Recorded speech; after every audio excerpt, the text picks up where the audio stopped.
Well, Janet, many of us have been on the pedestrian bridge over the Gorge and seen the buildings just to the west of the falls. They were once the heart of early manufacturing in Rochester when water powered the wheels of industry here.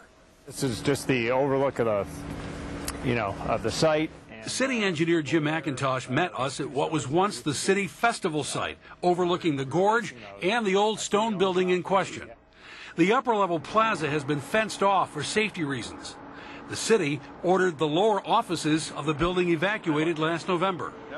The irony is the city spent a considerable amount of money in the late 1990s to save the lower floors of the old stone building and its water wheel. We put the pins in that you see from the other side, and the hope was that that was going to be enough. Underneath those supports, the rock was wearing away, and there was a lot more infiltration of water than was originally thought, and it was just wearing, the soft shale underneath there quicker than anyone had anticipated. Bob Mahoney works at High Falls and came over to see the site today. Well, years ago I never came here because there wasn't much attraction for anybody to come here. But once they turned it into the High Falls neighborhood, I think it's one of the best assets we've got. The city plans to tear down part of the wall that is on a rock ledge that sticks out over the gorge. That's the unstable rock. If we can find sufficient resources, we turn this into more of a ruin site. We'd pull back the walls, similar to what you see over a trip hammer, across the way. We'd pull the walls. This wall would not be here. This wall would not be here, or at least not all of it. It'd probably be pulled back to around maybe where that doorway is,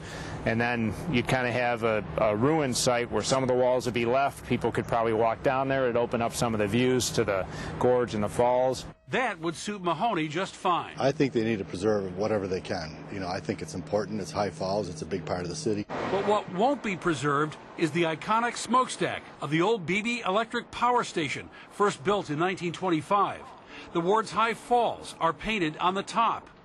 RG&E announced today it will tear the 250-foot-tall smokestack down, saying deterioration at the top has made it a safety risk.